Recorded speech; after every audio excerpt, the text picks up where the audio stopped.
الله الرحمن الرحيم الحمد لله رب العالمين والصلاة والسلام على سيد الأنبياء والمرسلين سيدنا ونبينا ومولانا محمد وعلى آله وأصحابه أجمعين أما بعد أعوذ بالله من الشيطان الرجيم بسم الله الرحمن الرحيم كل نفس ذائقة الموت صدق اللہ العلی العظیم۔ بزرگان محترم، عزیزوں اور بھائیوں، آج صبح سحری کے بعد جو سب سے المناک پہلی خبر ملی وہ دارالعلوم دیوبند کے قدیم ترین استاد گرامی قدر حضرت مولانا مفتی سعید احمد صاحب پالنپوری رحمۃ اللہ علیہ کے حادث وفات کی اطلاع کی۔ واقعہ یوں ہوا کہ امسال ماہ رجب میں مفتی صاحب کو ایک عارضہ لاحق ہوا کہ گفتگو کرتے کرتے اچانک زبان بند ہو جاتی تھی، بولنا چاہتے تھے مگر آواز نہیں نکلتی تھی۔ اسی حال کے اندر بخاری شریف کا آخری سبق بھی ہوا جس کی ریکارڈنگ طلبہ نے موبائل کے اوپر وائرل بھی کی۔ چیخ پکار آؤ بکا و بیوزاری کا ایک عالم طاری تھا تمام طلبہ کے اوپر۔ حضرت مفتی صاحب رحمۃ اللہ علیہ نے سبق مکمل کیا اور فوراً اپنے صاحبزادے کے ساتھ بمبئی کا سفر کیا۔ اس سے پہلے ان کا آپریشن بھی بمبئی میں ہوا ہے، کامیاب آپریشن ہوا تھا، اور اس کے علاوہ کئی بار چیک اپ کے لیے بھی ممبئی جا چکے تھے۔ وہاں ان کی صاحبزادی کا مکان بھی ہے۔ مفتی صاحب بمبئی تشریف لے گئے اور ان کے جانے کے چند ہی دنوں کے بعد ملک میں لاک ڈاؤن نافذ ہو گیا اور ان کی واپسی دیوبند نہیں ہو سکی۔ اس درمیان ان کے بیان کا بھی سلسلہ جاری رہا، مجلسیں بھی قائم ہوتی رہی۔ کوئی بیماری کی خاص علامت نہیں تھی۔ جس بیماری میں وہ پہلے مبتلا تھی یعنی زبان بندی کی شکایت، اس کا سمٹم پکڑ لیا گیا، اس کا علاج بھی ہوا اور الحمدللہ اس سے افاقہ ہو گیا تھا۔ ادھر چند روز پہلے طبیعت خراب ہوئی، ان کو اسپتال میں داخل کیا گیا اور ایک ہی 2 دن کے اندر حالت سیریس ہو گئی۔ کل یہ خبر لگی کہ ان کے پھیپھڑے میں پانی آ گیا ہے۔ رات ان کے صاحبزادے سے بات ہوئی، انہوں نے بتلایا کہ آکسیجن کے اوپر رکھ دیا گیا ہے۔ آج صبح سحری کے بعد 4 بجے گفتگو ہوئی تو بتلایا کہ اسپتال میں جو صاحب خدمت میں معمول تھے انہوں نے یہ بتلایا کہ ڈاکٹر کے کہنے کے بموجب 2% آرام ہے، سانس لینے میں دقت جو تھی اس میں 2% کی کمی ہے۔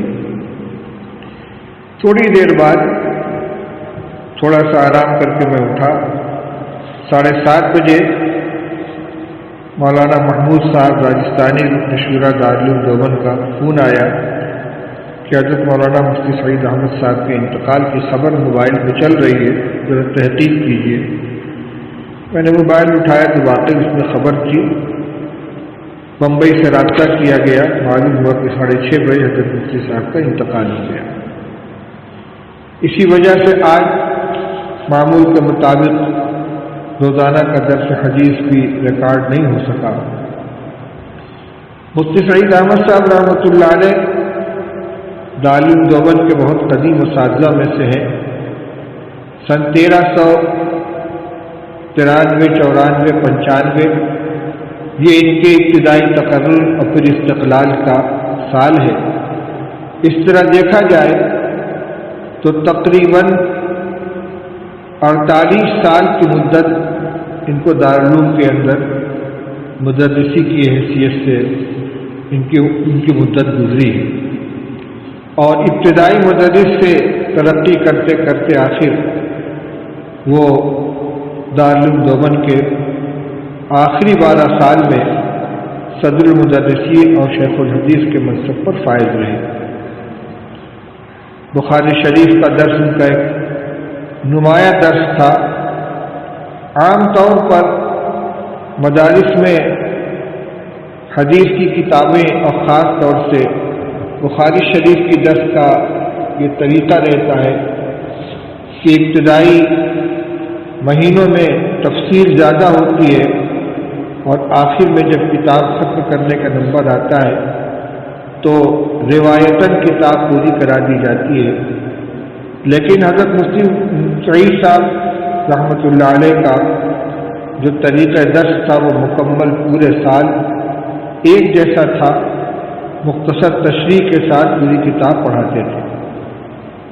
انہوں نے کئی کتابیں لکھی، بخاری شریف کی جو ان کی درسی تقریر تھی وہ بھی چھپی، ترمذی شریف کی درسی تقریر بھی چھپی، اسی طرح حجت اللہ البالغہ کی شرح رحمۃ اللہ الواسعہ انہوں نے لکھی، اور تفسیر ہدایت القرآن کی تکمیل فرمائی۔ اس کے علاوہ بھی متعدد کتابیں ان کے قلم سے وجود پذیر ہوئی اور ان کو کثیر التصانیف علماء میں شمار کیا جا سکتا ہے۔ چند خصوصیات جو مفتی سعید صاحب رحمۃ اللہ علیہ کے اندر عام طور پر محسوس کی جاتی تھی، جس کا ہر ایک تذکرہ کرتا ہے۔ ایک بات تو یہ تھی کہ وقت کی قدردانی ان کے یہاں بہت تھی، مجلس بازی نہیں ہوتی تھی۔ صرف عصر کی نماز کے بعد طلباء کو حاضری کی اجازت تھی، مہمانوں کو ملاقات کی اجازت تھی، باقی پورا وقت وہ مطالعہ میں، تصنیف و تالیف میں اور اپنے علمی مشاغل کے اندر صرف کرتے تھے۔ ہمیشہ کسی نہ کسی علمی کام میں مشغول رہتے تھے، ایک سے فارغ ہوتے دوسرے کام میں لگ جاتے تھے۔ اسی طرح اپنی رائے کی پختگی میں وہ بہت معروف تھے، جو رائے قائم کر لیتے تھے مضبوطی کے ساتھ اس کے اوپر قائم رہتے۔ ہو سکتا ہے کہ ان کی رائے سے ہر ایک کو اتفاق نہ ہو، لیکن یہ انسان کی ایک خوبی ہے کہ سوچ سمجھ کر غور و فکر کر کے کوئی رائے قائم کرے، اور اگر اس کے خیال میں وہ رائے صحیح ہے تو مضبوطی کے ساتھ اس کے اوپر جمع رہے۔ مفتی صاحب کی نظر فقہ، فتاوی، حدیث اور تفسیر اور اس کے علاوہ علوم عقلیہ کے اوپر بھی تھی، چنانچہ انہوں نے اپنے بچوں کو پڑھانے کے لیے مبادئ الفلسفہ اور اس طرح کے کچھ رسائل بھی لکھے کہ جو ابتدائی بچوں کو ان فنون سے روشناس کرانے کے لیے، مناسبت پیدا کرنے کے لیے بڑی اہمیت کے حامل ہیں۔ مفتی محمد سعید احمد صاحب رحمۃ اللہ علیہ سے میرا تعارف زمانۂ طالب علمی سے۔ میں جب دارالعلوم دیوبند میں سن 1962 میں داخلے کے لیے حاضر ہوا، یعنی شوال سن 1382 ہجری میں، تو وہ مفتی سعید صاحب رحمۃ اللہ علیہ کی فراغت کا سال تھا، اور اس سے اگلے سال جبکہ میرا قیام کمرہ نمبر 4 دفتر میں، جو موجودہ کمرہ نمبر 24 مسجد کہلاتا ہے اوپر کی منزل میں، اس کمرے میں میرا قیام تھا مولانا عبدالمتین صاحب بنارسی مرحوم کا۔ تو نیچے جو آج کل شعبہ صفائی کا دفتر ہے، اس کمرے میں مفتی سعید احمد صاحب قیام پذیر تھے۔ یہ ان کا دارالفتہ کا سال تھا، جو غالباً سن 1383-84 ہجری کا سال ہے۔ بڑی یکسوئی کے ساتھ وہ اپنے مطالعے میں اور اپنے کام میں مشغول رہتے تھے، اور رات کو عشاء کی کافی بار تقریباً 12-1 بجے جہاں تک مجھے یاد پڑتا ہے وہ اس کمرے کے باہر جو زینہ کا چبوترا ہے اس کے اوپر بیٹھ جاتے اور قرآن پاک یاد کرنا شروع کرتے. جہاں تک مجھے خیال ہے کہ اسی طرح رات میں انہوں نے پورا قرآن پاک یاد کیا اور اس وقت ان کے ایک چھوٹے بھائی بھی ان کے ساتھ تھے جو غالباً مفتی امین صاحب دامت برکاتہم تھے جو اس وقت دارالعلوم دیوبند کے اردیا کے مدرس ہیں. اور بڑی یکسوئی کے ساتھ وہ اپنے کام میں لگے رہتے تھے. کسی دوسرے مشورے سے کوئی تعلق نہیں تھا. مطالعہ، مذاکرہ، درسگاہ کی حاضری اور اس حیثیت سے وہ اساتذہ کے درمیان بھی مقبول تھے. مجھے یاد ہے کہ بقرعید کے موقع پر ایک دن احاطہ ملسری میں ان سے ملاقات ہوئی اور وہ دار جدید کی طرف جا رہے تھے. کہنے لگے جی چاہتا ہے ذرا دار جدید کو دیکھ لوں، کئی مہینے ہو گئے ادھر نظر نہیں پڑی.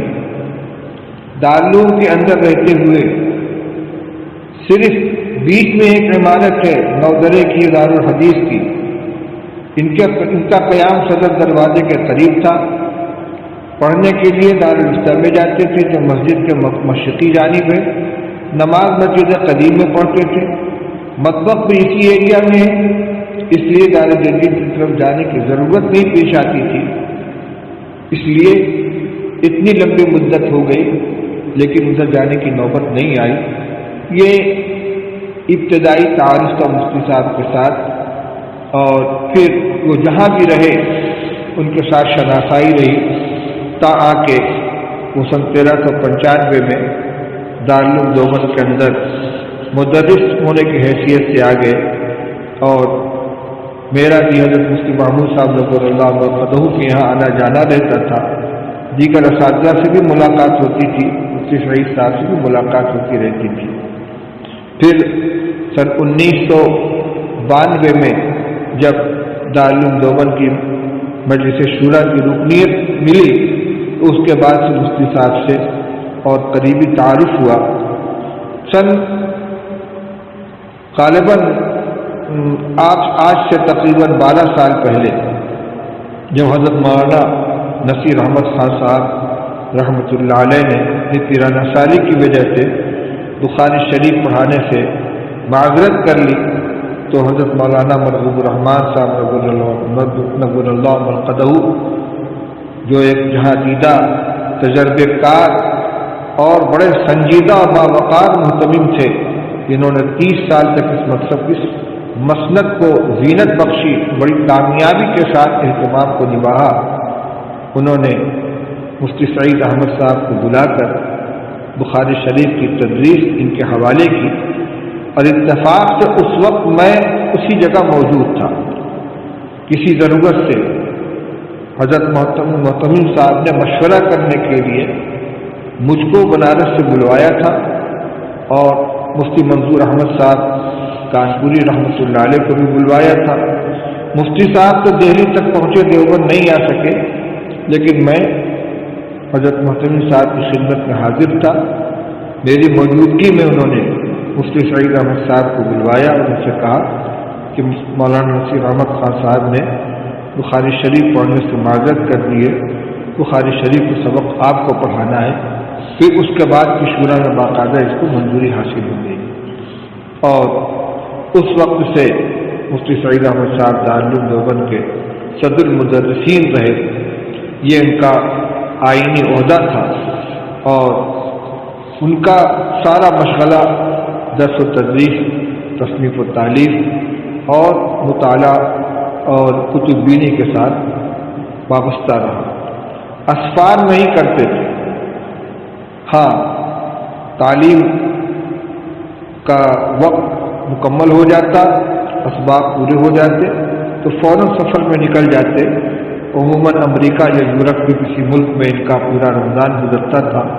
وہاں بیانات ہوتے، لوگ ان سے مستفید ہوتے. اسی طرح بقرعید کے موقع پر اگر کوئی ضرورت ہوتی تو سفر کرتے، لیکن ایام تعلیم میں عام طور پر سفر کرنے کا مزاج نہیں تھا۔ اور اب جب کہ ان کا انتقال ہو چکا ہے، بہت خلا محسوس ہو رہا ہے دارالعلوم دیوبند کے لیے۔ ادھر گزشتہ 2-3 سال بہت خسارے کا، اس اعتبار سے بڑے خسارے کا زمانہ ہے کہ بڑے بڑے حضرات ایک ایک کر کے رخصت ہوتے گئے۔ مولانا عبدالرحیم صاحب بستوی کا انتقال ہوا، پھر حضرت مولانا ریاست علی صاحب رخصت ہو گئے، مولانا عبدالحق صاحب رحمۃ اللہ علیہ شیخ ثانی داد فراغ دے گئے، مولانا محمد جمال صاحب کا انتقال ہوا، مولانا جمیل احمد صاحب سکروٹری کا انتقال ہوا، اور اب آخر میں حضرت مولانا مفتی سعید احمد صاحب بھی دعوے مفارقت دے گئے۔ ان کے اوپر مضامین بھی آئیں گے، بیانات بھی ہوں گے، لوگ اپنی اپنی معلومات کے مطابق ان کے حالات، ان کے خصوصیات کو ذکر کریں گے۔ آج چونکہ تازہ حادثہ تھا، اس لیے میں نے ان کے بارے میں کچھ عرض کیا۔ جانے والے چلے جاتے ہیں، اور جو ان کے پیچھے رہ جاتے ہیں ان کی بھی کوئی ذمہ داری بنتی ہے۔ اس سلسلے میں ایک اہم بات یہ عرض کرنی ہے کہ ہمارے اندر اور خاص طور سے طبقہ علماء میں منافست کا ایک ماحول رہتا ہے۔ کبھی کبھی اس منافست میں کچھ نامناسب باتیں بھی زبان سے نکل جاتی ہیں، جن کو جائز اور درست نہیں کہا جا سکتا۔ جانے والا تو چلا گیا، ہم اللہ سے دعا کریں کہ اگر ہماری زبان سے ان کی شان میں کوئی غلط بات نکلی ہو، اللہ تعالیٰ اس کو معاف فرما دے اور اس کو ان کے حق میں قربت کا اور اپنی رضا و خوشنودی کا ذریعہ بنائیں، اور پھر ہم سے جتنا ہو سکے ان کے لیے دعائے مغفرت کریں، احسان ثواب کریں۔ یہ بھی دعا کریں کہ اللہ تعالیٰ بزرگوں کی امانت دارالعلوم دیوبند کی حفاظت فرمائے، اور اس کو دارالعلوم کو حضرت مفتی صاحب کا نعم البدل عطا فرمائے، تاکہ تعلیم و تربیت کا یہ کارواں اسی طرح چلتا رہے۔ اور ہم جو لوگ ان کے پیچھے رہ گئے ہیں، ہمارا بھی اب وقت قریب ہے، عمر کے اعتبار سے چند سال کا فاصلہ تھا، 70 سال کی عمر سے زیادہ عمر متجاوز ہو چکی ہے۔ اللہ تعالی ہمارا بھی خاتمہ بالخیر فرمائے، اور جب تک دارالعلوم کی خدمت مقدر میں لکھی ہے اخلاص کے ساتھ صحیح طریقے پر کام کرنے کی توفیق عطا فرمائے۔ وآخر دعوانا